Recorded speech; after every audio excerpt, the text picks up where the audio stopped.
Hey there. My name is Rhea Gupta. I'm currently 25 years old, and I work as a senior programmer at a top multinational company. But when I was 18, something happened to me. It was an incident that was just so horrific that I still have nightmares about it to this day. Something so bone-chilling that it just completely changed my perspective of this world and the people in whom I bestow my trust. Today, I'm sharing my story in an attempt to warn people to never judge a book by its cover and to be extremely cautious before placing their trust in someone, because sometimes the people closest to us, they're nothing like what they seem. After finishing class 12, I joined XYZ College in New Delhi. It's one of the finest engineering colleges in the entire country. Since I was born and brought up in Delhi, I did not have much trouble fitting in. I made many new friends, and within a span of about 2 weeks, I had my own friend circle to hang out with. Along with me was my best friend Rohan. Rohan and I had known each other since class 11, and we really were very close friends. From eating ice cream together in the school canteen to playing badminton together during recess, we were absolutely inseparable. So I was elated to know we had gotten into the same university, as it was really nice to have someone you know in a new environment. In my hostel lived another girl named Kushi. Kushi belonged to a tier 3 city, because of which she found Delhi to be absolutely new and quite overwhelming. She found it very difficult to adjust to the food, the people, the language, and the overall lifestyle of Delhi. During her first semester, I helped her out a lot. I helped her improve her English, and I taught her how to bargain with the local shop owners. We even went to the mall together to pick out new clothes. We became good friends, and she used to tell me stories from her village and about her family. I even introduced her to Rohan, and they exchanged Instagram IDs. After a few weeks, I found out that they were dating, which made me extremely happy. I was delighted by the fact that 2 of my closest friends were dating, and life was going well. Until it wasn't. Over the span of the next few months, I saw Kushi change. She was no longer the innocent, coy, quiet girl from a village. Her pastel-colored kutras and oxidized humkas were replaced by short dresses and heavy makeup. Moreover, it was not just her changed look. She was now bolder and gutsier. She flirted with other guys in our college despite being in a relationship with Rohan. Additionally, she had stopped talking to me as much as she did before. I had always taken this as Kushi enjoying her newfound freedom and never really paid much attention to it, as I had my own friend circle. But the incident that followed, it completely changed the way I viewed Kushi. It was 1 week before finals. At that time, I used to study in the library late, until around 11 or 11:30 p.m., and then I'd walk back to my hostel. There were 2 paths connecting the library to the girls' hostel. One was the longer route, which took me about 20 minutes to cover, and the other was a shortcut, which took only about 10. The shortcut was this deserted pathway that ran through a forested part of our college campus. It was dimly illuminated by only 2 oddly distributed street lamps. So, as I was walking along this path as usual, what I saw, it just shook me completely. It was Kushi kissing a boy from our college behind one of the street lamps. To prevent being seen by either of them, I scurried away as soon as possible and reached my hostel. The next day, I called Rohan and I told him everything I saw. He was absolutely shocked and unable to believe what I told him. He said he would talk to Kushi and get back to me. A few days passed and my health, it started declining rapidly. It began with a slight weakness and minor headaches, but soon it progressed into extreme tiredness and blinding headaches. I felt a constant pain throughout my body, and at times, I couldn't even get up without external support. Moreover, my hair started falling out and my skin became pale and devoid of color. My brain, it was foggy all the time and I couldn't focus on anything. I also started having these memory issues. So I went to countless doctors and got numerous tests done, but they couldn't diagnose me with anything conclusive. All of my tests came back normal, and the doctors always sent me home after a glucose drip and with a vitamin prescription.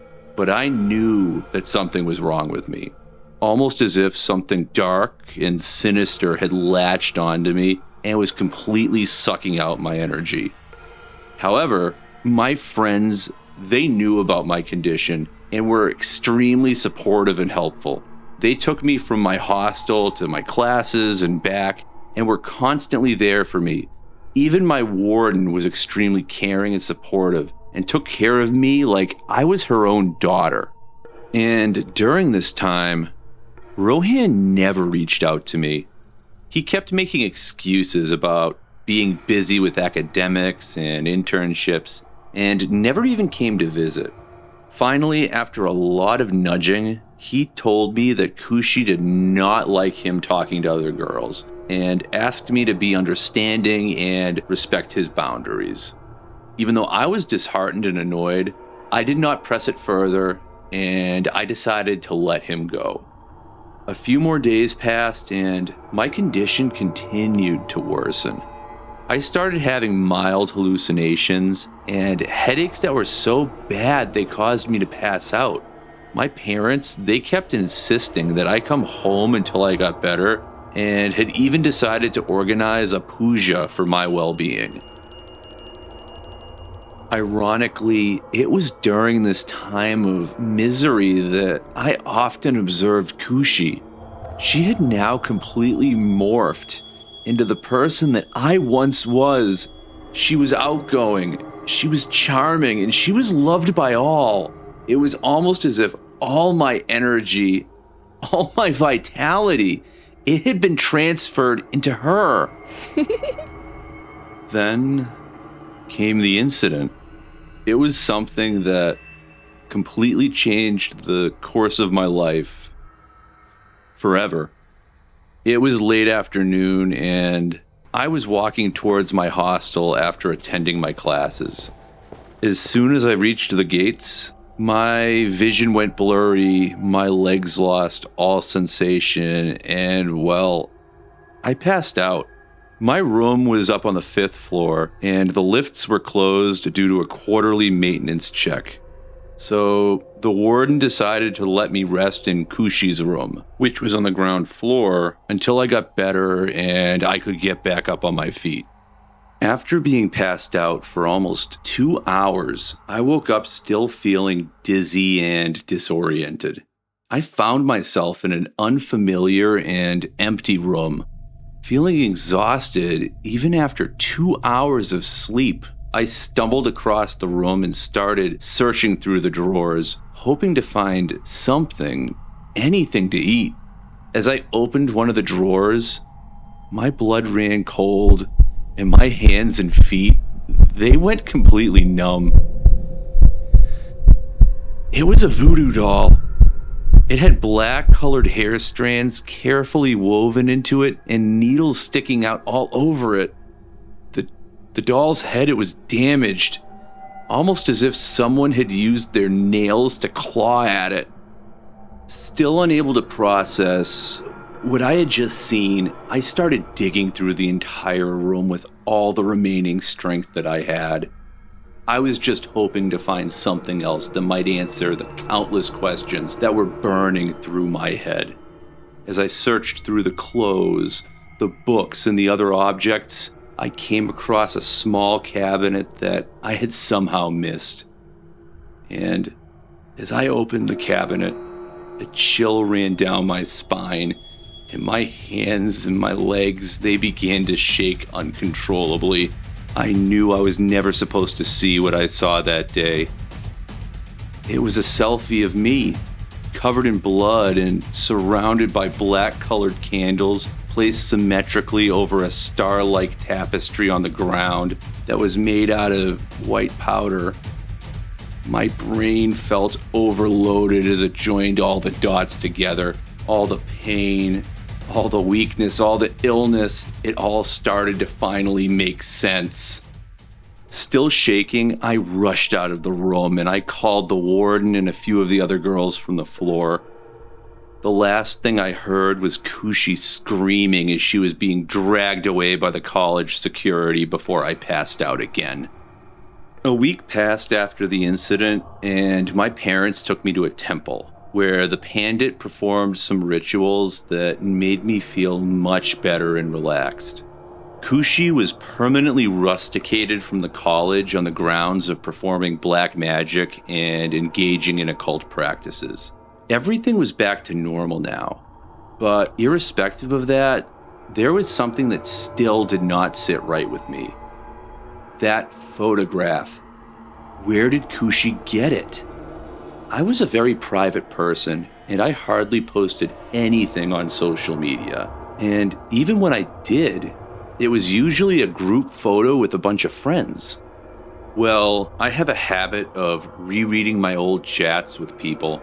For me, it's a trip down memory lane. And I was rereading my old chat with Rohan. I missed him. But even after the incident, he had never once reached out to talk to me, which was quite disheartening. As I scrolled further up the chat, my fingers suddenly froze. There it was. The same photograph. The selfie of me. The one I now remembered taking casually in my hostel room during my first year. I had sent it to Rohan late one night, joking about how exhausted I looked after classes. My chest tightened as the realization hit me. The betrayal, that hurt more than the fear ever had. It wasn't just black magic that had drained me. It was the trust placed in the wrong hands. That day, I learned a lesson that I will carry with me for the rest of my life. Sometimes, the most dangerous people aren't the strangers lurking in the dark, but the ones who smile at you in the light. Cheers to you, Opposite Aeoli 397. I really enjoyed Rhea's story. It's not often that I get to read something that comes from a different culture, but it also still hits really close to home. I was in a fraternity myself in college, and I had a very large circle of friends. And the fact that Rhea had something similar, but she experienced something absolutely horrendous between Kushi and the betrayal of Rohan. It was just very, very unnerving, especially since she was very slowly losing herself to someone else entirely. And I really very much appreciated the inclusion of what I imagine was a pentagram made in salt, the blood-soaked selfie photo, the voodoo doll that was just covered in tacks, push pins, and it was all scraped up. Everything about this story just really gave the atmosphere of helplessness until she ultimately found what was really going on. So I'd just like to say bravo, and once again, cheers to you. Now, guys, I really suggest that you go check this author out. This story was posted on our Scary Stories, and Opposite Aeoli 397 has actually posted several stories on there over the last 5 months. And I think that this person is really worth taking a look at and giving some love to. So, last week I covered a very old classic, and this week I covered a brand new story that came out in the last 5 days at the time of this recording. So, who knows what I'm going to cover next week? I've always got my eyes open for something new, and I'm always looking for something that I think will really resonate with all of you. So at this point, I'd like to bid you guys adieu If you're new to the channel, don't be afraid to like the video and subscribe. I'm not going to overwhelm you with notifications. I just want to share some really cool stories with y'all. All right, everybody. Peace. Feel on your fear, watch it burn. Pixels distorted, reality fades. Trapped by the monster your mind has made. An angel corrupted, wings blackened and torn. A digital nightmare forever reborn.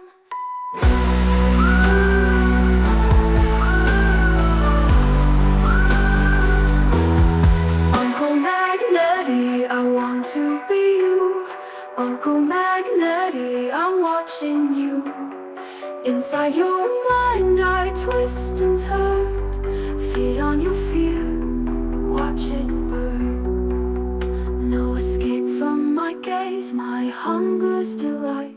Your terror, the beacon guiding me tonight. Every screen is a window, I'm there every time.